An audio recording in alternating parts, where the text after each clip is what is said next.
Une femme a adopté une orpheline, mais en lui donnant le bain, elle a découvert une vérité glaçante. Bonjour à toutes et à tous. Profitez de ces moments de détente pendant que vous regardez. Emily, Madame Emily Smith. Oui, c'est moi. Je suis Abigail Johnson du Centre de protection de l'enfance de Phoenix. Je vous appelle pour vous féliciter. Votre demande a été approuvée. Ma demande? Quelle demande? La demande d'adoption pour une petite fille nommée Mia, âgée de 7 ans. Cela vous dit quelque chose? Oh mon Dieu!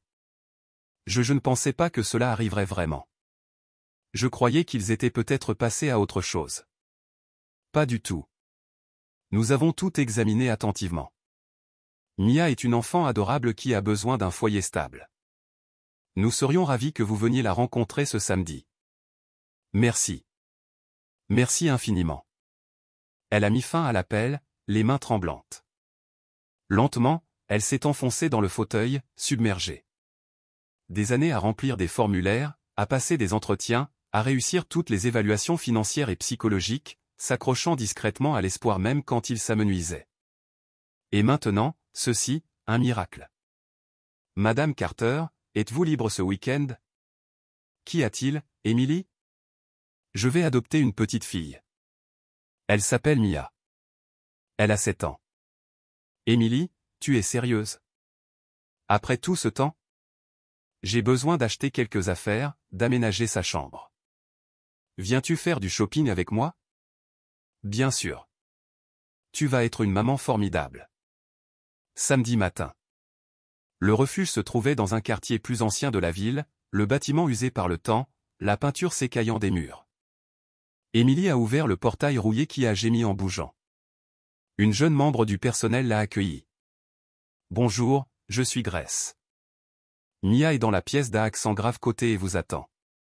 Puis-je la rencontrer maintenant? Bien sûr. Elle est un peu silencieuse, cependant. Allez-y doucement. D'accord. La porte a grincé. Dans un coin était assise une petite fille, calme et immobile, avec des cheveux châtains tirés sur le côté. Ses grands yeux sombres évitaient le contact direct. Bonjour, ma puce. Je suis Emily. J'avais hâte de te rencontrer. Aimes-tu dessiner? Je t'ai apporté une boîte de crayons de couleur. Mia a levé les yeux. Son regard a dévié, mais elle n'a rien dit. Emily s'est assise doucement et a posé les crayons sur la table. Mia a attrapé un verre et a commencé à dessiner un petit arbre.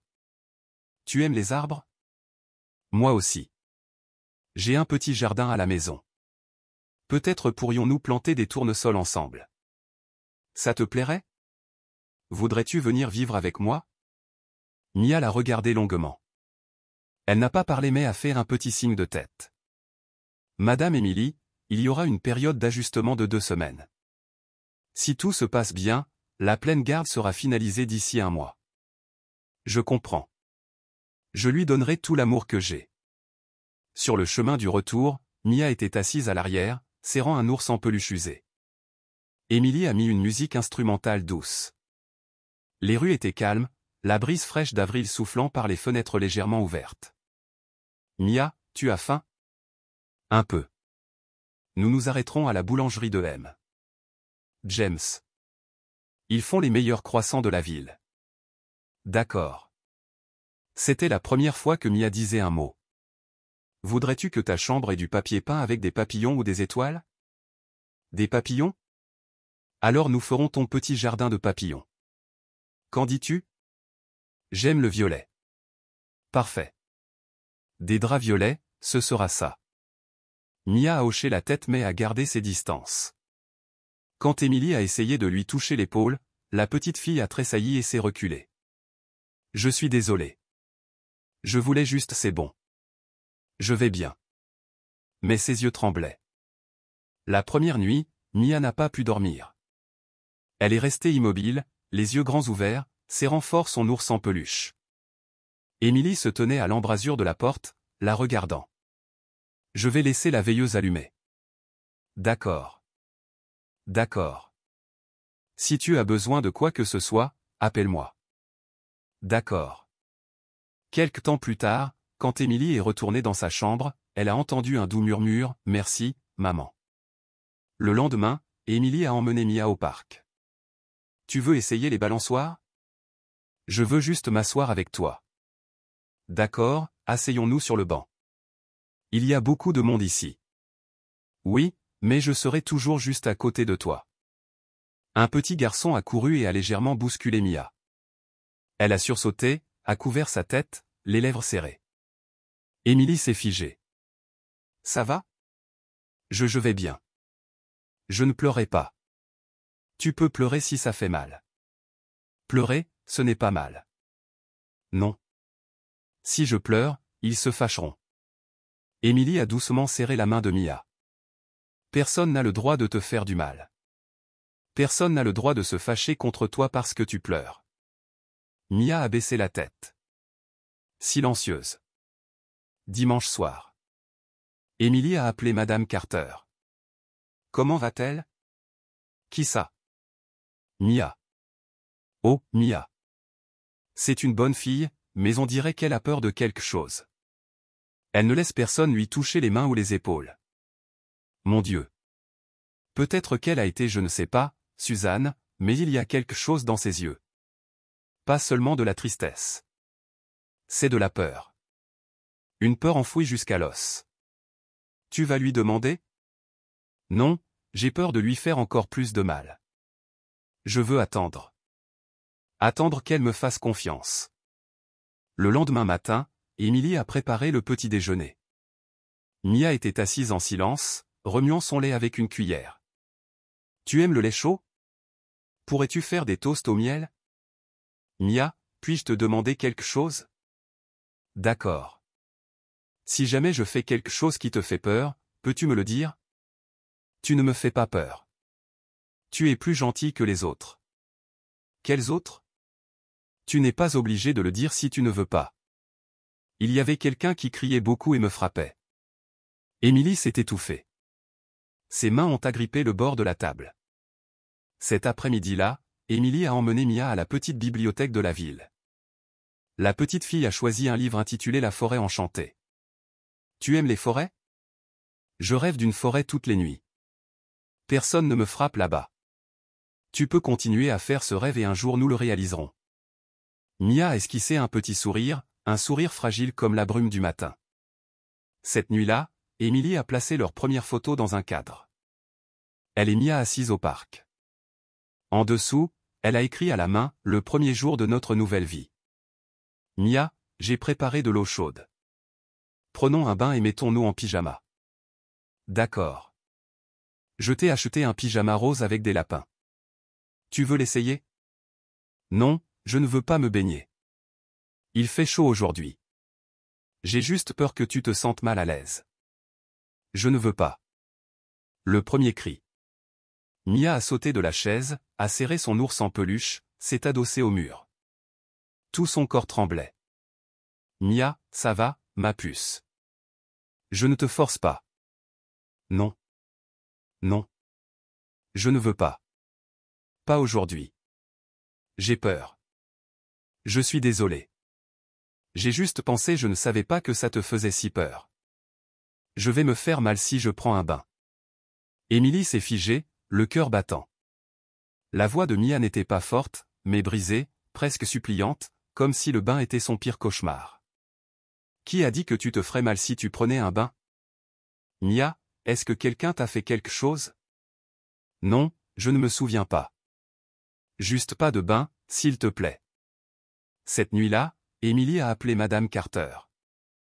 Tu te souviens de l'histoire du bain avec Mia ? Oui. Elle avait peur.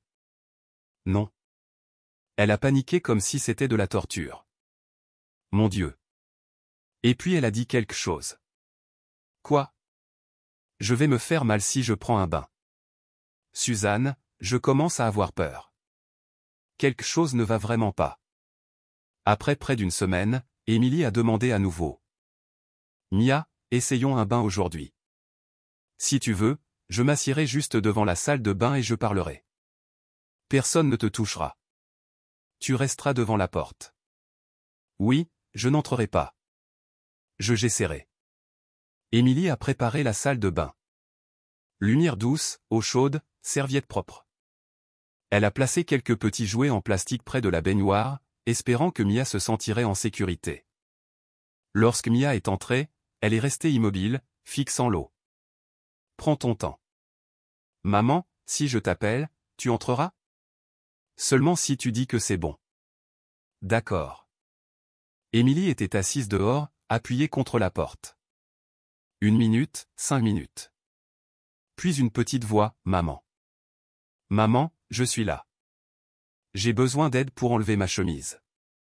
Émilie s'est levée, a doucement entrouvert la porte. Mia se tenait là, les yeux baissés, serrant sa chemise. Me donnes-tu la permission d'entrer? Oui, mais ne tire pas trop fort. Je serai douce. Tandis qu'Émilie défaisait les boutons un par un, elle a marqué une pause. Sous le tissu, elle a vu des ecchymoses sombres devenus jaunes, de faibles cicatrices s'étendant de l'épaule au dos, une marque de brûlure sur son ventre, des points de suture maladroits le long de son flanc comme si quelqu'un avait fait cela dans l'obscurité sans merci. Émilie est restée figée, la gorge serrée. Ce n'était pas des accidents. C'était une carte d'abus. Ne me crie pas dessus, maman. Qui t'a fait ça? Je ne me souviens pas. Je me souviens juste d'avoir eu peur. Avait-il un nom? Qui était-il? J'ai été enfermé dans un placard. Puis ils ont crié. J'ai renversé de l'eau. Ils ont dit que j'étais une ordure. Émilie a serré les poings, essayant de ne pas pleurer. Personne n'a le droit de t'appeler comme ça. Jamais. Cette nuit-là, Émilie a frappé à la porte du docteur Michael. C'était le médecin de famille à la retraite le plus fiable de la ville. Émilie, il est tard. Je suis désolé, mais j'ai besoin de vous. C'est à propos de Mia. Est-elle malade? Vous devez voir ce qu'il y a sur son corps. La petite clinique. Mia était assise sur la table d'examen, recroquevillée. N'aie pas peur, ma chérie. J'ai juste besoin de regarder. Je ne te toucherai pas. D'accord. D'accord. Le médecin a examiné attentivement sa peau. Il n'a rien dit, se contentant d'expirer profondément à chaque blessure. Quand il a eu fini, il s'est tourné vers Émilie. Émilie, ce ne sont pas des accidents. Ce sont des blessures répétées, possiblement sur des mois. Certaines cicatrices ont au moins 3 ans. Oh mon Dieu! Certaines des marques sont distinctives, comme des brûlures de métal chauffé ou des chocs électriques. Que dois-je faire? Le signaler à la police, au centre. Pensez-vous qu'ils me croiront? Mia ne se souvient pas de qui. Elle ne témoignera pas. Je vais tout documenter. Je suis prêt à témoigner si nécessaire. Émilie a quitté la clinique cette nuit-là, Mia endormie sur son épaule. Elle a embrassé le front de l'enfant. À partir de maintenant, personne ne te fera plus jamais de mal. Je te le promets. Le lendemain matin, Émilie s'est rendue au centre de protection de l'enfance. Elle a demandé à voir le directeur, David Thompson. Je suis Emily Smith. Ah, oui. Entrez, je vous prie. Le bureau de David était étrangement ordonné. L'homme d'âge moyen avait une présence imposante, vêtu d'une chemise impeccablement repassée et affichant une expression vide. Je suis ici pour poser des questions sur Mia. Y a-t-il un problème? Le corps de l'enfant est couvert de cicatrices et de blessures, des graves, signes d'abus prolongés. Je comprends votre préoccupation, mais comme indiqué dans les dossiers, Mia a été impliquée dans un accident à son précédent refuge. L'affaire a été traitée selon le protocole. Marque de brûlure, cicatrices de chocs électriques, plaies cousues négligemment. C'est un accident? Madame Smith, si vous avez des inquiétudes concernant notre organisation, je vous recommande de les soumettre par écrit. J'ai d'autres affaires à régler. Vous cachez quelque chose. Je suis désolé, mais je n'ai pas le temps pour des théories émotionnelles. Émilie a regardé David droit dans les yeux. Glacé, vide. Je découvrirai la vérité, même si je dois déchirer tout votre système. Elle est sortie. Il faisait déjà nuit. Mia était assise dans la voiture, jouant avec son carnet de croquis. Émilie a murmuré à elle-même, personne n'a plus le droit de cacher cette obscurité. Maman, on va au parc aujourd'hui? Tu veux y aller? Le vent, ça m'aide à respirer. Alors nous irons, mais d'abord je dois m'arrêter quelque part. Où? Une clinique. Je dois récupérer tes dossiers d'examen de santé. Ça fera mal? Non, ma puce. C'est juste de la paperasse. Emily, je viens de terminer le résumé. Merci, Dr Michael. Je l'emmène quelque part. Je n'aurais jamais pensé retourner au centre. Oui. Je dois leur donner ça. Au moins, ils doivent savoir que je sais. Emily, soyez prudente. Les gens comme David Thompson ne sont pas simples. Je sais, mais Mia est plus importante. Si vous avez besoin d'un témoin, je suis prêt.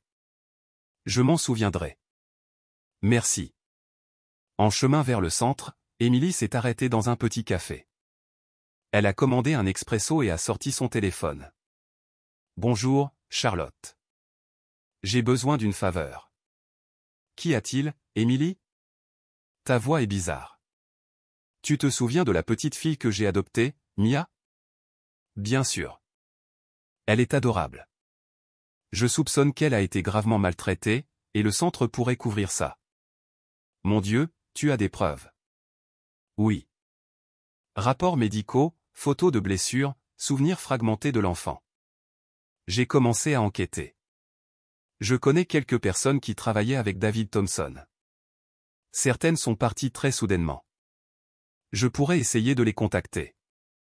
Merci. Même juste un nom ou une piste aiderait. Laisse-moi une journée. D'accord, j'attendrai. Au centre. Je veux voir David Thompson. Il est en réunion. J'attendrai. 15 minutes plus tard, la porte du directeur s'est ouverte. Madame Smith, j'ai quelque chose que vous devez voir. Toujours à propos de Mia. Ce sont des dossiers médicaux examinés par le docteur Michael, ainsi que des photos de ses blessures. Je veux demander pourquoi toute la section sur l'historique médical de Mia est vide dans le dossier d'adoption. Nous n'incluons que les informations fournies par le refuge précédent. Des détails comme cela ne sont pas toujours entièrement documentés. Non documentés ou délibérément effacés? Je vous suggère d'être prudente avec vos accusations. Je suis très prudente car je protège une enfant blessée tandis que vous semblez protéger un système pourri. Vous insultez l'organisation. Si vous continuez, je pourrais déposer un rapport pour réévaluer vos droits de garde. Je n'ai pas peur et je n'arrêterai pas. C'est mon dernier avertissement. Rentrez chez vous, occupez-vous de l'enfant, et arrêtez de fouiller. Tout n'est pas à votre portée de compréhension. De retour à la voiture, Emily sentit ses mains trembler légèrement. Cette menace n'était pas subtile. Elle est restée silencieuse pendant tout le trajet, serrant fermement la petite main de Mia. Ce soir-là, Emily a examiné les documents d'adoption. Tant de documents étaient signés par la même personne, David Thompson. Même le rapport psychologique initial de Mia ne contenait qu'une ligne, aucun signe de traumatisme grave. Mensonges. Ce ne sont que des mensonges. Elle a ouvert son ordinateur portable et a visité un forum d'adoption local de Phoenix. Après quelques recherches, elle a laissé un message. Quelqu'un a-t-il adopté au centre David Thompson et a-t-il vécu quelque chose d'inhabituel? J'ai besoin de parler. Le lendemain, elle a reçu un message privé d'une utilisatrice nommée Mama Esperanza. J'ai un jour adopté une petite fille nommée Harper dans ce centre, mais après seulement 3 semaines, ils sont venus la reprendre. Ils ont dit que j'avais enfreint une règle, mais on ne m'a jamais dit laquelle. Emily a répondu immédiatement. 2 heures plus tard, elles se sont rencontrées dans un petit salon de thé. Je suis Emily. Et vous? Je m'appelle Aria. Aria Miller. Pouvez-vous m'en dire plus sur Harper? Au début, elle était douce, mais facilement effrayée, surtout si quelqu'un s'approchait trop. Je l'ai emmenée chez un médecin qui m'a recommandé de le signaler au centre. Le lendemain soir, ils sont apparus. Qui est apparu? Un membre du personnel et David Thompson en personne. Il a dit, vous n'aviez pas le droit de chercher de l'aide médicale pour l'enfant sans approbation. Puis ils l'ont emmené. Que s'est-il passé après? J'ai essayé de trouver des informations sur Harper, mais tous les dossiers ont disparu. Même mes publications sur les réseaux sociaux avec elle ont été supprimées. Avez-vous gardé quelque chose? Oui. Une photo imprimée et cachée. Aria a sorti une photo de son portefeuille. Une fille mince aux cheveux noirs avec des yeux tristes. Emily. Ses yeux ressemblaient exactement à ceux de ta fille. Je sais. Ce soir-là, Emily s'est assise avec Mia dans la salle d'art. Tu aimes colorier? Je veux dessiner. Qu'est-ce que tu vas dessiner? Un chat? Mia s'est concentrée sur son dessin. En rangeant, Emily a trouvé une autre feuille avec une image troublante. Un homme grand tenant un fouet et un enfant sans visage. Mia, qui est-ce? Je ne sais pas. Je l'ai juste dessiné de mémoire. Est-ce quelqu'un qui t'a crié dessus? Je ne me souviens pas du visage, mais ses mains étaient grandes et froides. Emily l'a serré fort. À partir de maintenant, je te protégerai. Personne ne te fera plus jamais peur. Le lendemain matin, Charlotte a appelé. J'ai contacté une ancienne membre du personnel nommée Olivia. Elle a travaillé au centre pendant 3 ans et est partie il y a 6 mois. Va-t-elle me rencontrer? Au début, non. Mais quand j'ai prononcé le nom de Mia, elle est restée silencieuse un long moment, puis a accepté. Quand? Ce soir? Au café près de la place de la ville. Je serai là. À l'intérieur du café, une lumière jaune chaude se reflétait sur le visage fatigué d'une jeune femme. Olivia a jeté un coup d'œil autour d'elle, puis a murmuré, « Je ne devrais vraiment pas vous rencontrer. Je ne vous demande rien d'illégal. Je veux juste la vérité. » Mia était l'un des 3 enfants transférés du refuge Sainte-Anne. Cet endroit a fermé, mais j'ai vu les dossiers originaux.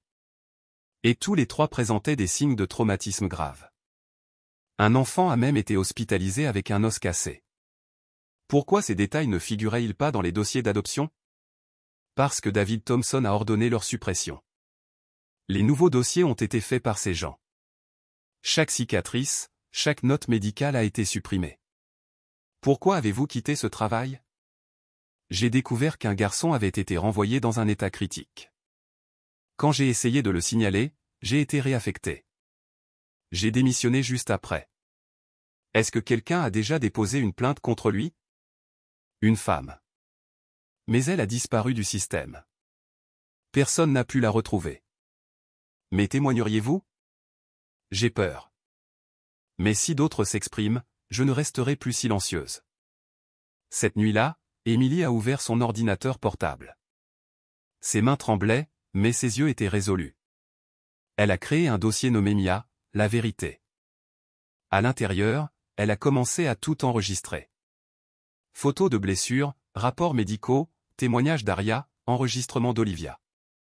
Elle a murmuré à elle-même, « C'est ici que nous commençons, Mia. Je te le promets. Maman, on ne sort pas aujourd'hui? Aujourd'hui, je dois faire quelques trucs sur l'ordinateur, mais ce soir nous planterons des fleurs ensemble. D'accord. Je veux des tournesols. Alors nous planterons des tournesols. Emily a rouvert le forum d'adoption et a posté une question plus détaillée. Quelqu'un a-t-il adopté au centre de David Thompson et s'est-il fait retirer un enfant dans des circonstances peu claires? Veuillez laisser vos coordonnées. J'ai besoin de parler. Moins de 2 heures plus tard, un message privé est venu d'un utilisateur nommé Ethan Cleveland. Ma femme et moi avons un jour adopté une fille nommée Ava dans ce centre. 3 semaines plus tard, ils sont venus chez nous, on dit que nous étions inaptes et l'ont emmenée. Emily a appelé immédiatement. Je suis Emily. Merci beaucoup de m'avoir contacté. Je suis Ethan. Honnêtement, je ne voulais plus m'impliquer, mais quand j'ai vu le nom de Thompson, j'ai eu des frissons. Que s'est-il passé? Nous avons adopté Ava. Elle était très silencieuse, regardait beaucoup vers le bas, souriait rarement, mais nous l'aimions vraiment. Pourquoi l'ont-ils reprise? Ils ont dit que nous avions violé le protocole, mais ils n'ont jamais clarifié. Ils nous ont juste tendu des papiers et nous ont demandé de signer. Et vous l'avez fait? Ma femme a pleuré si fort qu'elle ne pouvait plus respirer. J'ai signé. Tout s'est passé en 15 minutes. Avez-vous gardé quelque chose? Photos, messages. Ils nous ont dit de tout supprimer, mais il y a une chose. Ethan a sorti son téléphone, est allé dans un album caché et a montré à Emily une photo. Ava, assise sur un canapé, tenant une poupée à un bras. Avait-elle des cicatrices? Oui, sur son épaule et une longue dans le dos. Quand nous avons demandé au centre, ils ont dit que c'était suite à une chute. Comment une coupure profonde pourrait-elle provenir d'une chute? J'ai demandé ça aussi. Ils ont ri et ont dit que je n'étais pas un expert médical. Emily a pris des notes. Ava retirée après 3 semaines. Motif, violation peu claire. Cicatrice suspecte. Elle a continué ses recherches et est tombée sur un ancien commentaire de forum posté l'année dernière par une utilisatrice nommée Amelia T84. Personne ne m'a répondu, mais j'espère toujours.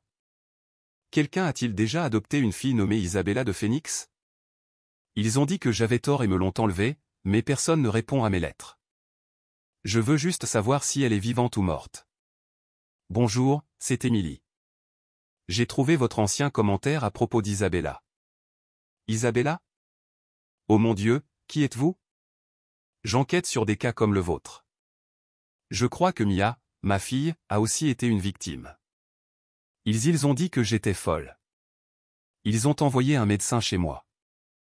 Ils m'ont menacé si je ne signais pas les papiers de retour. Ils me poursuivraient en justice. Avez-vous des dossiers? Ils ont tout pris, mais j'ai encore une photocopie. Je l'ai gardée dans la poche de mon manteau pendant 2 ans. Je n'ai jamais eu le courage de la jeter. Pourriez-vous me l'envoyer? Si vous faites vraiment quelque chose pour aider ces enfants, je le ferai. Cette nuit-là, Emily a reçu un email d'Amelia. Y était jointe une photocopie du dossier d'Isabella ainsi qu'une note manuscrite. L'enfant somnambule a un jour crié dans la nuit, « Ne me prenez pas au sous-sol ». Emily l'a imprimé et l'a placé à côté des dossiers d'Ava et de Mia. Maman, qu'est-ce que tu fais? J'essaie de savoir si quelqu'un a déjà été comme toi. Comme moi? Qu'est-ce que tu veux dire? Des enfants qui ont été blessés mais qui sont courageux, tout comme toi. S'ils te prennent, que dois-je faire? Personne ne va me prendre. Je suis plus forte qu'ils ne le pensent. Le lendemain, Emily a invité Charlotte chez elle. Regarde ça. C'est Ava. C'est Isabella. Toutes deux ont disparu du système quelques semaines seulement après leur placement. Pour la même raison. Emily, ce n'est plus une simple suspicion. Je dois trouver ces enfants. Je dois savoir qu'ils sont vivants. As-tu envisagé d'aller à la police? Je n'ai pas assez de preuves. Ils me traiteraient de paranoïaque. David Thompson sait comment enterrer chaque rapport. Alors quelle est la prochaine étape? Je veux retourner au centre, pas pour le voir lui. Je veux trouver quelqu'un à l'intérieur. Une semaine plus tard, Charlotte a appelé avec des nouvelles. Je connais une étudiante qui a fait un stage au centre. Elle s'appelle Sophia. Elle est actuellement en train d'écrire une thèse sur le système de protection de l'enfance. Va-t-elle me parler? Elle a accepté, mais seulement dans un lieu public, à la bibliothèque municipale. Vous êtes Sophia? Oui. Vous êtes Emily? Merci d'avoir accepté de me rencontrer. Pour être honnête, j'ai porté un traumatisme depuis mon stage. Des enfants disparaissaient tout simplement et leur dossier était vide. Connaissez-vous Mia? Ce nom me dit quelque chose. Je me souviens d'une fille très douce et calme. Une fois, elle s'est évanouie dans la salle de bain. Je l'ai signalé mais on m'a dit de me taire. Qui vous a dit ça? La responsable des soins. Mais en fait, tout venait de Thompson. Vous souvenez-vous d'Ava ou d'Isabella? Pas Isabella. Ava? Oui, je me souviens. Elle avait une longue cicatrice dans le dos. Une fois, elle a dit, si je dis la vérité, ils m'enverront dans l'endroit sombre. L'endroit sombre? J'ai demandé où c'était et elle est juste devenue silencieuse. Y a-t-il un sous-sol au centre? Je ne suis pas sûr, mais il y a une vieille salle de stockage toujours fermée à clé. Seul Thompson a la clé. Pouvez-vous m'aider à y entrer? Je ne peux pas, mais je connais quelqu'un qui y nettoyait avant. Il s'appelle Marcus. Il se souviendra peut-être de quelque chose. Emily a écrit le nom de Marcus dans son carnet. Avant de partir, elle a regardé Sophia. Vous avez été courageuse de me rencontrer aujourd'hui. Je ne peux pas rester silencieuse quand je pense aux yeux de ces enfants. Je ne peux pas me pardonner. Je ne laisserai pas cela disparaître. Cette nuit-là, Mia était dans les bras d'Emily. Maman, j'ai dessiné un rêve aujourd'hui. Puis-je le voir? Je me suis dessiné debout avec d'autres enfants. Ils avaient tous du ruban adhésif sur la bouche. Et toi? Je tenais des ciseaux. Tu voulais couper le ruban adhésif? Oui, parce que si quelqu'un parle, personne n'est plus emmené dans l'endroit sombre. Emily la serrait fort. Dehors, par la fenêtre, la nuit de Phoenix exhalait doucement. Je promets que nous ne laisserons plus personne aller dans cet endroit sombre. Ni toi, ni moi. Madame Emily Smith, M. Thompson vous a invité au centre pour clarifier certaines questions relatives aux soins de Mia. J'irai, mais cette fois je veux amener quelqu'un avec moi. Désolé, la réunion est réservée aux tuteurs. Je comprends. Je serai prête. Centre de protection de l'enfance. Une petite pièce avec des rideaux marrons, une longue table de réunion en bois. David Thompson était assis au bout, les mains jointes, l'expression calme comme le premier jour où ils se sont rencontrés. Madame Smith, je vous ai demandé ici car nous avons reçu des rapports indiquant que vous avez diffusé des accusations infondées concernant le centre. Je ne diffuse rien. Je cherche la vérité. Ce que j'ai vu sur Mia ne peut être ignoré. Et votre manière de chercher la vérité implique de contacter d'anciens parents, de passer des appels non autorisés, de fouiller des dossiers pour lesquels vous n'avez pas d'autorisation. Est-ce ce que vous appelez protéger l'enfant? J'appelle protection ce qui empêche les mauvaises personnes de faire du mal aux enfants à nouveau. Soyez prudente avec vos mots. J'ai été très prudente. Vous devriez l'être aussi, car j'ai toutes les preuves. Je pourrais recommander une réévaluation de vos droits de garde si je vous trouve peu coopérative avec le système. Alors je porterai cela au public, aux médias, au tribunal. Ce que vous faites, c'est vous isoler, Madame Smith. Les personnes qui ont essayé de nuire à la réputation de cette organisation. Aucune n'a bien fini.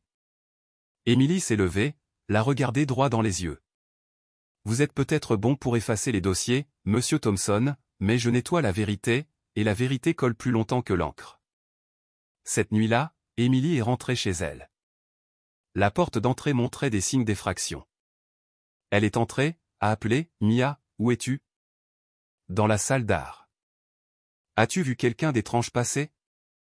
Non, mais j'ai entendu quelque chose comme un chat gratter la porte. Emily s'est dirigée vers la porte arrière. La serrure était rayée, montrant des signes de tentative d'effraction. Son cœur battait la chamade. Elle a attrapé son téléphone et a appelé Charlotte. Charlotte. Quelqu'un a essayé d'entrer chez moi. Mon Dieu, tu vas bien? Je vais bien, mais je commence à me sentir surveillé. Tu as besoin d'aide juridique. Je connais un avocat, Joseph Miller. Dur, mais il croit en la justice. Je vais lui envoyer un message. Le lendemain matin, dans un café du coin, un homme d'une quarantaine d'années vêtu d'un costume sombre a serré la main d'Emily. Je suis Joseph. Charlotte m'a dit, vous avez besoin de quelqu'un qui peut gérer des gens comme Thompson. Je n'ai pas beaucoup d'argent pour engager un avocat privé. Je ne fais pas ça pour l'argent. J'ai perdu ma nièce à cause d'un cas d'adoption raté, alors racontez-moi tout. Emily a tout raconté, de sa rencontre avec Mia aux cicatrices en passant par les autres filles disparues. Joseph a pris des notes silencieuses. Avez-vous des copies de tout ça? Oui. Sur un disque externe et une sauvegarde dans le cloud. Bien. À partir de maintenant, je vous suggère de limiter le contact avec le centre. Ils cherchent une excuse pour vous coincer. Je n'ai pas peur d'eux. Le courage est bon, mais nous avons besoin de stratégie. Thompson n'agit pas seul. Il a un réseau. Ce soir-là, Emily pliait des vêtements pour Mia lorsque le téléphone fixe a sonné. Une étrange voix masculine grave. Emily Smith. Qui est-ce? Si vous voulez garder cette fille, restez silencieuse. Cela n'a rien à voir avec vous.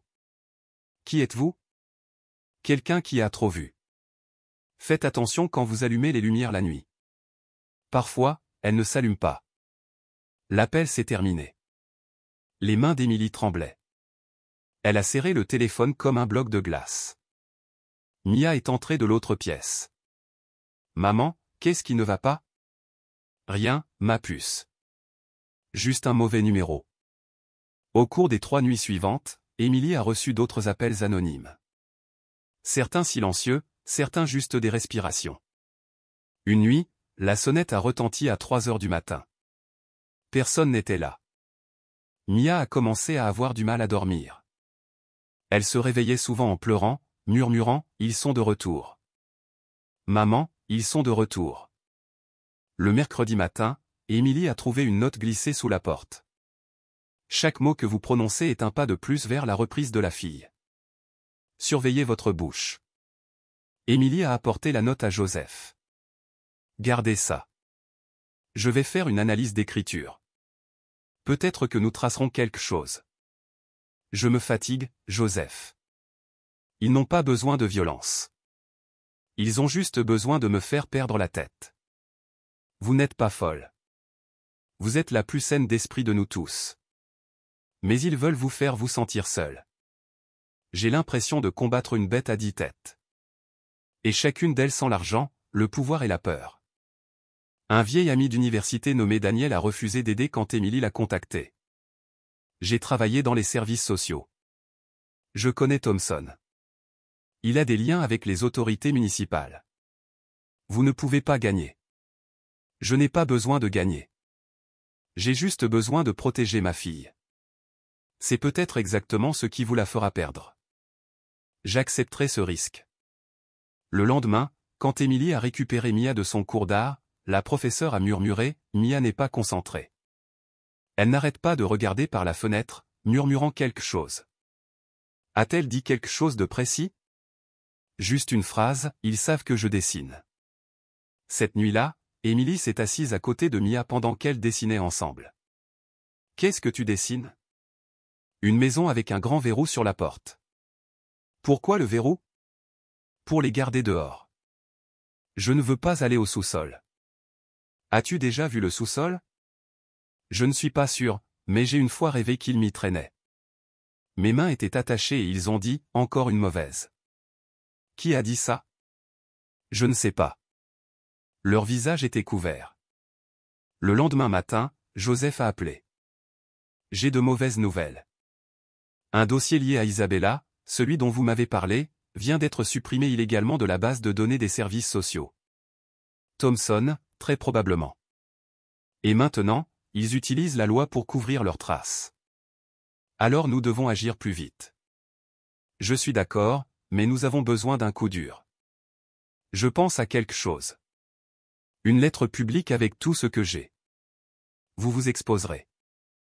Êtes-vous prête? Si le prix est la justice pour Mia et les autres enfants, je suis prête. Mia, aujourd'hui je t'emmène rencontrer une de mes amies. Elle s'appelle Grace. Qu'est-ce qu'elle fait? Elle est très douée pour dessiner. Tu peux dessiner tout ce que tu veux et elle le comprendra. Comme des bandes dessinées presque, mais ce sont des histoires vraies. Des histoires du cœur. Le studio de Grace Brown se trouvait au 3e étage d'un petit immeuble près de la place de la ville. À l'intérieur, il n'y avait pas de table d'examen, pas de machine, juste un espace chaleureux avec un éclairage jaune doux, des toiles blanches accrochées au mur, des bibliothèques en bois et des centaines de crayons de couleurs soigneusement rangés. Grace, environ 35 ans, avec des cheveux légèrement bouclés et une voix douce, a souri à Mia. « Bonjour, Mia. J'ai entendu dire que tu dessinais magnifiquement. Je dessine juste. C'est déjà magnifique. Asseyons-nous ici. D'accord. J'ai du papier et des couleurs prêts. » Mia s'est assise et a ouvert la boîte de couleurs. Émilie est restée silencieuse dans un coin, observant. « Mia, qu'aimerais-tu dessiner aujourd'hui? » Je veux dessiner une maison. Une maison de ton imagination ou une vraie? Une maison où je ne suis pas enfermé. Alors vas-y et dessine-la. Grace n'a rien demandé de plus. Elle s'est simplement assise à proximité, regardant Mia dessiner. Ses coups de crayon ont commencé lentement, puis sont devenus plus rapides. Un toit rouge, des fenêtres rondes, 2 figures côte à côte, une grande, une petite. Qui sont ceux? Moi et maman. C'est merveilleux. Tu veux dessiner quelqu'un d'autre? Oui, encore un. Mia a pris un crayon noir et a dessiné une très grande figure sans visage, de longs bras et quelque chose dans sa main qui ressemblait à un fouet. Qui est cette personne? Je ne sais pas le nom. Que fait-il? Il se tient devant le placard. Je suis à l'intérieur. Quel placard? Un froid, mais pas vraiment froid. C'est sombre. Très sombre. Combien de temps es-tu resté là? Je ne me souviens pas. Mais quand je suis sorti, ma chemise était toute mouillée. Émilie est restée figée. Elle a regardé Grace. La spécialiste a fait un léger signe de tête et a sorti une autre feuille de papier. Mia, peux-tu me dessiner cet endroit? D'accord, mais ne lui dis pas. Personne ne dira rien ici. Tu peux garder des secrets si tu veux. Mia a commencé à dessiner une pièce, une armoire en bois. Dessus, elle a écrit quelque chose du mieux qu'elle a pu, ces deux. Tu te souviens de ces lettres? Oui. J'ai jeté un coup d'œil une fois. Il y avait ces 2, ces 3, ces 1, comme des numéros de maison. Qui y vivait? Personne. C'était un endroit où il te mettait quand tu étais méchante. Grace n'a pas posé d'autres questions. Elle s'est tournée vers Émilie. Nous aurons besoin de plus de séances, mais il est clair que Mia n'invente rien. Ce sont des images mémorielles de traumatisme. Je la crois. Pensez-vous que nous pourrions utiliser ces dessins comme preuve? En partie, mais nous aurons aussi besoin de témoignages verbaux. Je commencerai à enregistrer ces histoires. Soyez prudente. Ils ne resteront pas silencieux. Ils ne l'ont pas fait. Mais je suis toujours là. Cette nuit-là, Émilie a demandé, tu es fatiguée, ma puce? Non, maman. Tu veux me parler davantage des fois où tu as été punie? Ce n'était pas toujours des punitions. Parfois, il m'enfermait juste. Est-ce que quelqu'un d'autre a vécu la même chose? Oui, Lily. Ils l'ont emmenée. Personne ne l'a revue. Lily était ton amie. Elle dormait dans la couchette du bas. Je dormais dans celle du haut. Te souviens-tu de son visage? Elle avait les cheveux courts, les yeux gris. Elle pleurait plus que moi. Alors ils l'ont emmenée plus tôt. Comment l'ont-ils emmenée? Il y avait une porte arrière. Au-delà, il y avait un escalier qui descendait. Qu'y a-t-il en bas? Je ne sais pas, mais il y avait des bruits de pleurs. Émilie a senti un frisson lui parcourir l'échine. Elle a doucement serré la petite main de Mia. Te souviens-tu de la personne qui a emmené Lily? Il était vêtu de noir. Ne parlait jamais, faisait juste des signes. Si tu criais, tu recevais des coups. As-tu déjà été frappé? Une fois, quand j'ai appelé Lily, ma sœur. Pourquoi t'ont-ils frappé? Ils ont dit, il n'y a pas de frères et sœurs ici, seulement du stock restant. Émilie a serré sa fille fort, des larmes silencieuses coulant. Le lendemain, elle a rencontré Joseph et a raconté toute la séance d'art. Il était stupéfait. Nous avons besoin que cette histoire soit enregistrée. Je peux aider à l'éditer et à en faire une déclaration formelle. Je demanderai à Grace d'aider Mia à la raconter le plus naturellement possible. Et je pense à autre chose. Qu'est-ce que c'est? Thomson avait des contrats avec une ONG axée sur les enfants. Si nous pouvons trouver d'anciens sponsors et leur montrer ce que Mia a décrit, nous pourrions ajouter de la pression médiatique. Je suis d'accord. Plus nous touchons d'oreilles, plus il est difficile de nous faire taire. Cet après-midi-là, Émilie a reçu un email d'Aria, l'ancienne famille d'accueil de Lily. Je pense que la fille que Mia a mentionnée était ma Lily. J'ai encore un journal où elle a dessiné une armoire marquée C1. Je vous enverrai un scan. Le dessin a fait frissonner Émilie. L'armoire ressemblait exactement à celle de Mia avec un grand homme tenant une corde. Ce soir-là, Émilie a demandé à Mia, sais-tu ce que signifie stock restant? Pas vraiment, mais je pense que ce sont les enfants dont personne ne veut. Qui t'a dit ça? Une dame nommée Evelyne. Elle nous détestait. Est-elle toujours au centre? Je ne sais pas. Je ne l'ai pas vue depuis longtemps. Émilie a noté le nom d'Evelyne. Demain, elle demanderait à Sophia, la stagiaire, si quelqu'un de ce nom avait déjà travaillé au centre. Émilie est restée éveillée toute la nuit. Elle a passé en revue chaque enregistrement, chaque dessin, chaque coup de crayon, chaque mot gravé dans son esprit comme une lame. Elle a murmuré, « Si personne ne te croit, je serai ta première voix. » Lors de la session suivante avec Grace, « Mia, aujourd'hui j'aimerais que tu me racontes un jour dont tu te souviens le plus. » Un jour de pluie. Pourquoi t'en souviens-tu? Parce qu'un nouveau garçon est arrivé. Il s'est assis à côté de moi, mais le soir il a été mis dans l'armoire C3. Le lendemain matin, il était parti. Quelqu'un a-t-il posé des questions à ce sujet? Non, mademoiselle Evelyne a dit. C'est une leçon pour les bavards. Émilie s'est levée, la voix tremblante. Te souviens-tu de son nom? Oui, Matthew. L'as-tu vu se faire mal? Non, mais je l'ai entendu crier, maman. Beaucoup. Grace a tout noté et a regardé Émilie. C'est un témoignage critique. Il pourrait servir de preuve légale. Pensez-vous que les gens le croiront? S'ils ont une conscience, ils le doivent. Cette nuit-là, Mia a fait un autre dessin et l'a tendu à Émilie. Je t'ai dessiné avec une grande bouche. Une grande bouche pour parler pour nous tous. Je parlerai jusqu'à ce que quelqu'un n'écoute. Maman, je ne veux pas aller à l'école aujourd'hui. Pourquoi pas, ma puce? Je me sens fatiguée et j'ai mal à la tête comme si quelqu'un m'avait frappé. Émilie a posé sa main sur le front de Mia. Chaud? Très chaud.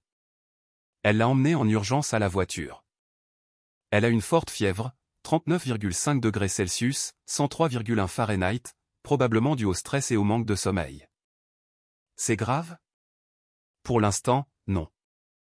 Mais elle a besoin d'un repos total et d'aucun déclencheur émotionnel. De retour à la maison, Émilie a doucement placé Mia sur le lit. La petite fille était délirante, marmonnant, « Maman, ne les laisse pas me prendre. Ne les laisse pas me traîner en bas. » Émilie n'a pas quitté le chevet de Mia de toute la journée. Quand Joseph a appelé, elle n'a dit qu'une phrase. « Je ne vais nulle part aujourd'hui. » Mia brûle de fièvre et m'appelle dans son sommeil. Je comprends, mais il y a quelque chose que vous devriez savoir. Evelyne, la femme que Mia a mentionnée, était coordinatrice interne au centre. Elle a quitté le système il y a 2 ans pour des raisons personnelles. Juste après la disparition de Harper, très probablement. Je ne quitte pas ma fille, mais trouvez-moi son adresse. J'irai quand Mia ira mieux. Nuit. Le vent hurlait doucement par la fenêtre. Mia était toujours fiévreuse, mais elle serrait la main de sa mère. Ne me quitte pas, maman. Je suis là. Personne ne t'emmène nulle part. S'ils viennent, crieras-tu? Je hurlerai si fort que le monde entier entendra. Émilie a ouvert son ordinateur portable. Chaque document, chaque enregistrement, chaque photo de blessure, dessin, extraits vocaux de Mia, témoignages d'Aria, Sophia, Ethan, tout dans un seul dossier. Elle l'a renommé « Mia preuve, jamais à enterrer ». Le lendemain matin, Mia se sentant mieux, Émilie s'est assise avec Joseph dans un café du coin. J'ai écrit une lettre publique, pas seulement pour Mia, mais pour tous les enfants qui ont perdu leur voix. Êtes-vous prête? Une fois que ce sera publié, tout changera. Vous aurez du soutien, mais la pression augmentera décuple. J'étais prête dès l'instant où Mia a dit « Je vais me faire mal si je prends un bain ». Je vous aiderai à la distribuer aux médias, aux groupes de défense des droits humains et aux plateformes sociales. Nous avons besoin d'un grand coup. Émilie est rentrée chez elle, a ouvert son ordinateur portable et a commencé à rédiger un nouveau message. Elle a tapé « Je suis Emily Smith. Je suis la mère d'une petite fille de 7 ans nommée Mia, qui a vécu sous le système que nous pensons protéger les enfants. Mais le corps de Mia est une carte de tout ce qui était caché. Les cicatrices, la panique quand quelqu'un lui touche l'épaule, les pleurs la nuit, maman, ne les laisse pas me prendre. J'ai trouvé d'autres enfants, comme Mia, Ava, Isabella, Harper. Ils n'ont pas disparu. Ils ont été réduits au silence, déplacés comme des marchandises défectueuses. Voici les preuves. Voici la vérité. C'est la voix d'enfants qui n'ont jamais été entendus. Je n'ai plus peur, et vous ne pouvez plus le cacher. Elle a joint des photos de blessures, des dessins de Mia, des extraits audio. Puis elle a cliqué sur Publier. 3 minutes plus tard, une notification est apparue. Sans partage. 15 minutes plus tard, 2400 partages. 1 heure plus tard, le message était en tendance nationale. Le téléphone d'Émilie a sonné. C'était Joseph. Vous l'avez fait. Mon Dieu. Les médias nous contactent. Save Children International vient d'appeler. Ils veulent vous rencontrer, vous et Mia. Je ne veux pas que Mia soit sous les projecteurs. Je comprends. Ils veulent seulement offrir leur soutien, mais il y a plus. Dites-me. Un ancien membre du personnel du centre nommé Alexander vient de m'envoyer un message. Il dit qu'il a gardé des copies des dossiers des enfants qui ont été transférés pendant la période où Mia était là. Est-il prêt à témoigner publiquement? Il hésite, mais votre message a peut-être changé d'avis. Il est presque temps pour eux de baisser la tête. Ce soir-là, Émilie a ouvert la fenêtre de la chambre de Mia. L'air nocturne était frais et doux. Mia était assise sur son lit, terminant un dessin. « Maman, puis-je dessiner une personne de plus? » « Qui est-ce, ma puce ?» Quelqu'un debout sur une scène avec un microphone. « Je crois que c'est toi. » « Je n'ai pas besoin de microphone. Ma voix est déjà assez forte. »« Maman, merci de ne pas avoir abandonné. » Émilie n'a pas dit un mot. Elle s'est assise sur le lit et a serré sa fille contre elle. « Un jour, quand tu seras assez grande, tu le diras toi-même au monde, n'est-ce pas? » « Oui. Mais pour l'instant, peux-tu leur dire pour moi? » 23 heures. Un message de Charlotte est arrivé. « Émilie, tu es à la télé. » Tout le monde partage sans arrêt. Même les politiciens commentent. Nous devons enquêter. Joseph a rappelé. David Thompson vient de verrouiller ses comptes de réseaux sociaux. Mais j'ai entendu que les médias avaient encerclé le siège du centre. Combien de temps peut-il continuer à fuir? Pas longtemps. Une fois qu'Alexander aura envoyé les fichiers, la justice prendra le relais. Émilie a reçu un message d'un compte inconnu. J'étais un enfant qui a vécu là-bas. Je me souviens de Mia. Merci, maman, d'avoir parlé. Elle n'a pas pu retenir ses larmes. Sa main tremblait alors qu'elle tapait en réponse, merci d'être toujours en vie. Près de l'aube, Mia dormait paisiblement. Émilie était assise, écrivant une lettre. Elle a écrit, à ceux qui lisent ceci en silence, si vous avez un jour vu, entendu ou soupçonné et êtes resté silencieux, c'est maintenant le moment de parler. Ce n'est plus seulement l'histoire de Mia. C'est l'histoire de la justice. 6 heures du matin. La radio de la ville a diffusé un reportage spécial. Une mère nommée Emily Smith a ébranlé l'opinion publique en exposant toute la vérité sur le centre de protection de l'enfance. Son message a dépassé le 1 million de partages durant la nuit. Le bureau du maire a demandé une enquête spéciale sur M. David Thompson. Mia s'est réveillée. Elle est sortie de sa chambre tenant son dernier dessin. Elle l'a tendu à sa mère. Sur le papier, il y avait une porte grande ouverte. Derrière, un ciel plein de lumière. D'une écriture tremblante, il était écrit « Les ténèbres se sont endormies. » Émilie, allume la télé maintenant. Qu'y a-t-il, Joseph? David Thompson a été placé en garde à vue. La police a fait une descente au centre ce matin. Mia dort toujours. Attendez, qu'avez-vous dit? Ils ont trouvé une salle de stockage de dossiers qui avait été manuellement modifiée. Alexander a fourni des sauvegardes originales complètes à partir d'un serveur secondaire. Ces dossiers correspondaient au témoignage de Mia et à celui des autres enfants. Alors, ils ont assez pour poursuivre? Plus que suffisant. C'est devenu une enquête nationale. Et une dernière chose, dites-moi. La police a trouvé une liste de 5 enfants qui étaient répertoriés comme transférés vers d'autres installations, mais qui n'ont jamais été mis à jour par la suite. Nous nous en doutions et ils les ont trouvés. Sont-ils vivants? Oui. Ils sont protégés dans un refuge temporaire à 25 miles de Phoenix. Je suis en route. Je viens avec vous. Dans la voiture, Joseph a tendu à Emily un dossier épais. C'est tout ce qu'Alexander a sauvegardé. Les noms de tous ceux impliqués dans les transferts internes.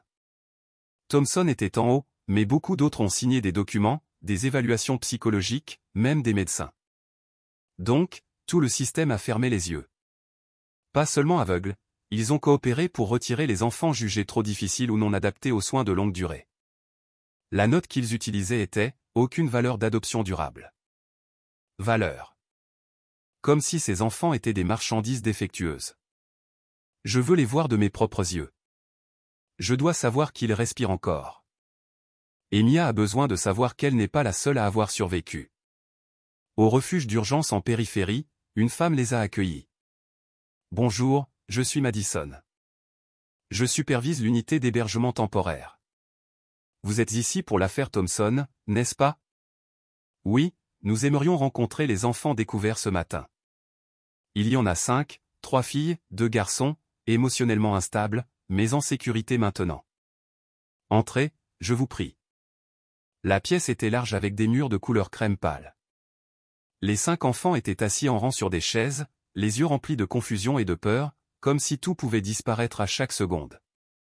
Emily s'est approchée. Une fille aux cheveux courts a levé les yeux. Comment t'appelles-tu? Nora. Nora. Te souviens-tu de Mia? Mia, celle qui serrait toujours un ours en peluche marron. Oui, elle a toujours cet ours. Un garçon s'est levé brusquement. Êtes-vous vraiment la maman de Mia? Oui, je suis Emily. La maman de Mia. Elle nous a dit que si elle s'en sortait un jour, elle reviendrait nous chercher. Emily n'a pas pu retenir ses larmes. Elle a tenu sa promesse. Aujourd'hui est ce jour. Joseph a passé un appel sur le champ. Enquêteur en chef, je suis au refuge d'urgence. 5 enfants ont été transférés de manière irrégulière depuis l'établissement de Thompson. Nous avons besoin d'une ordonnance de protection spéciale. Elle sera signée dans les 20 minutes. Gardez-les en sécurité. Pas de fuite. Pendant ce temps, au centre de Phoenix, les journalistes se sont massés devant les grilles. David Thompson a été escorté dans un véhicule de police, le visage figé, les lèvres scellées. Un journaliste a tendu un micro vers lui. Avez-vous quelque chose à dire sur les allégations? Je suivais le protocole. Niez-vous avoir modifié les dossiers? Tous les documents ont été approuvés par mes supérieurs.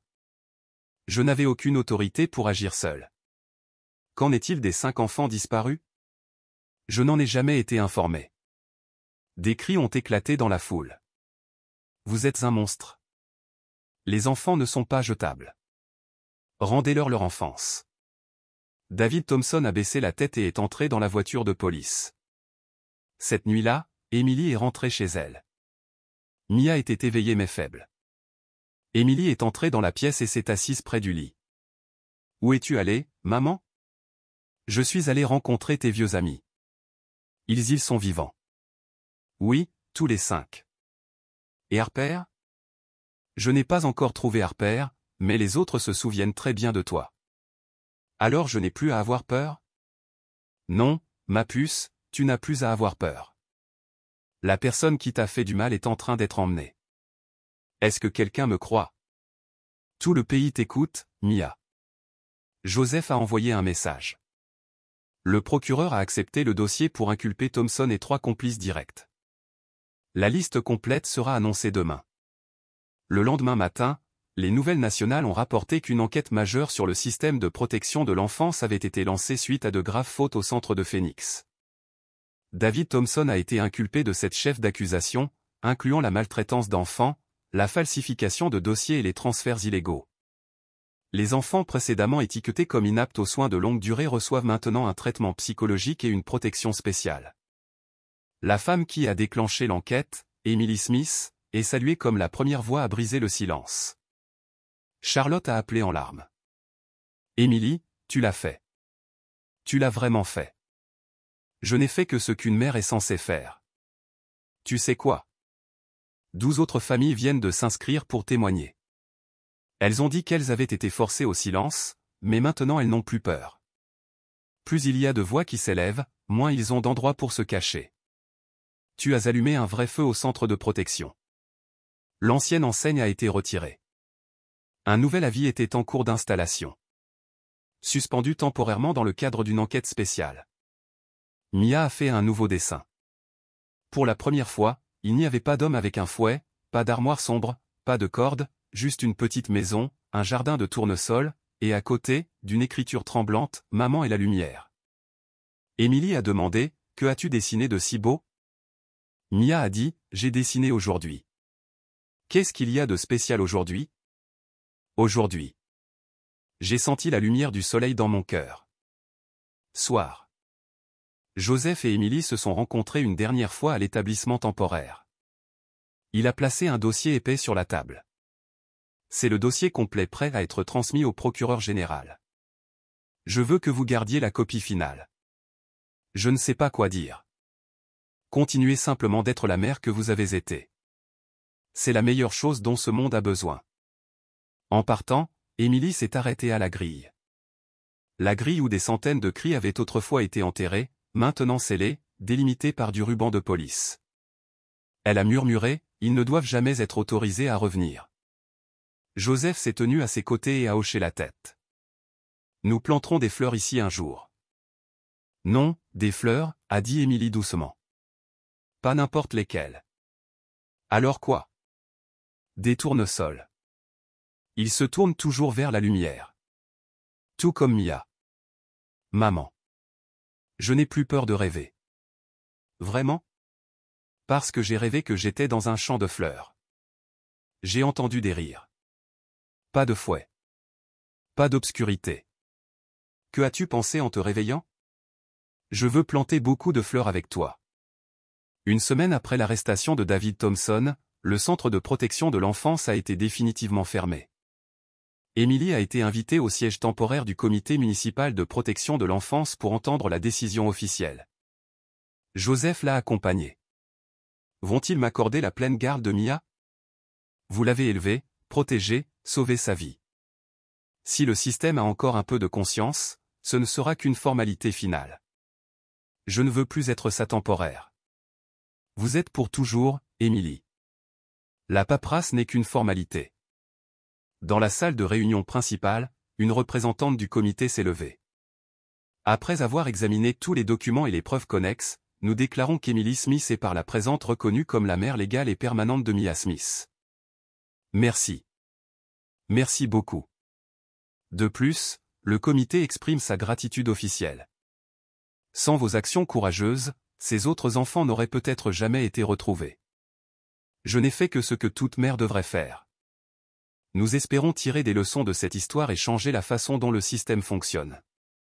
Dans le couloir, Joseph a doucement serré la main d'Émilie. Ça y est. C'est fait. Non, ça ne fait que commencer.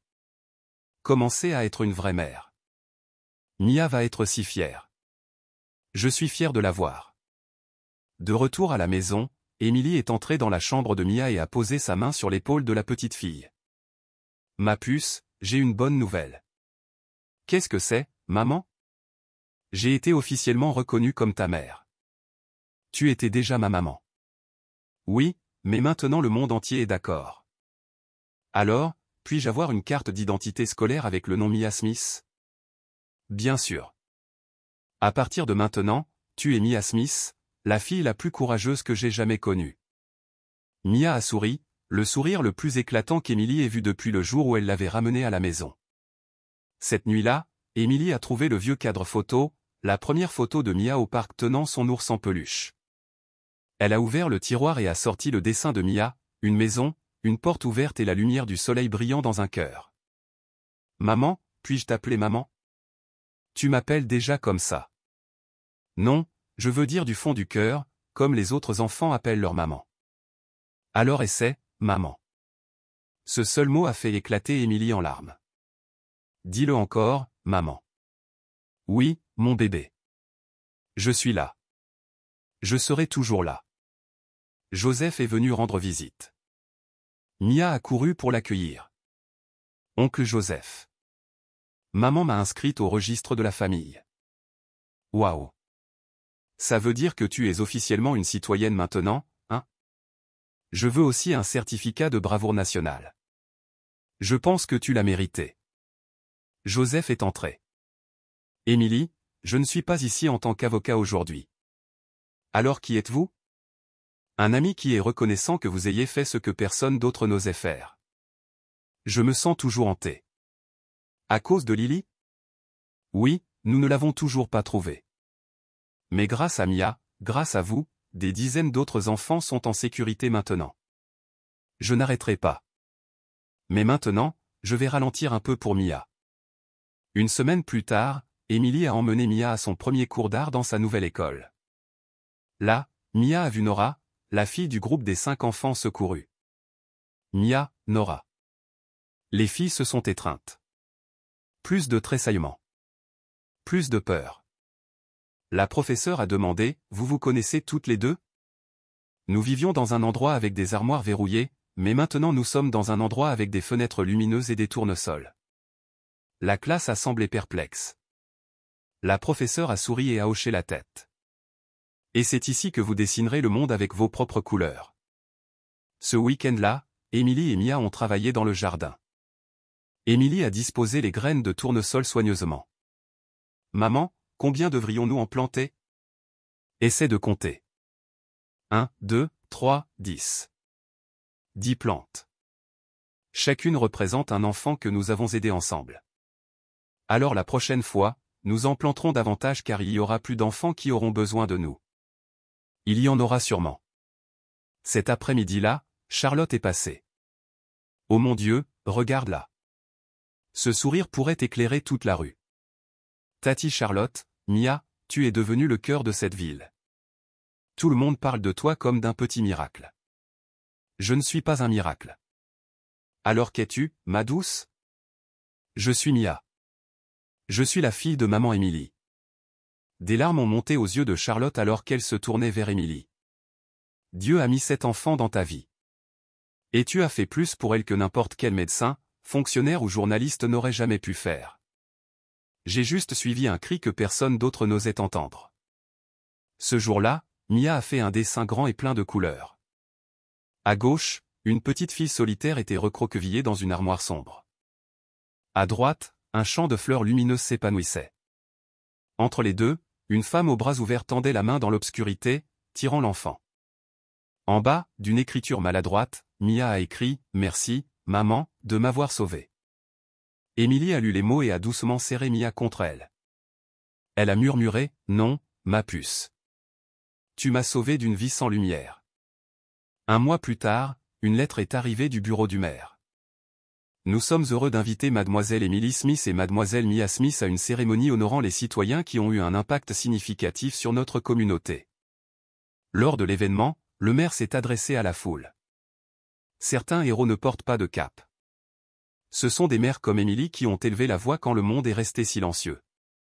Et certains enfants comme Mia portent non seulement des cicatrices mais aussi la force d'apporter guérison et espoir aux autres. L'auditoire s'est levé pour applaudir tandis qu'Emily et Mia montaient sur scène. Mia a pris le microphone, la main légèrement tremblante. Je veux juste dire merci, maman, de ne pas avoir abandonné, de croire en moi quand personne d'autre ne l'a fait.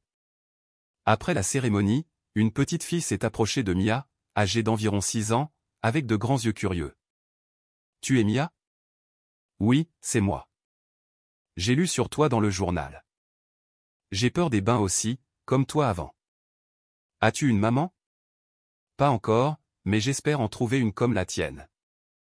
Mia s'est agenouillée et lui a doucement tenu la main. Tu en trouveras une. Tu trouveras une maman qui écoute, tout comme la mienne. Cette nuit-là, tandis que Mia dormait paisiblement, Émilie a ouvert un nouveau journal et a écrit « Aujourd'hui, c'était comme le vrai début d'une nouvelle vie. » Dehors, la lune brillait. Une brise douce traversait l'air. Dans le jardin, 10 petits tournesols s'étiraient vers le ciel. Et près de la fenêtre, une mère et sa fille étaient assises ensemble, main dans la main, le cœur en paix. Il n'y avait plus de silence. Le parcours d'Émilie et Mia est un rappel émouvant que l'amour et le courage peuvent faire taire la peur.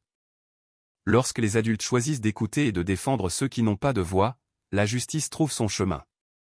Aucune blessure ne doit être cachée. Aucun enfant ne doit affronter la douleur seul. Et la plus grande vérité de toutes, une seule voix peut allumer la vérité.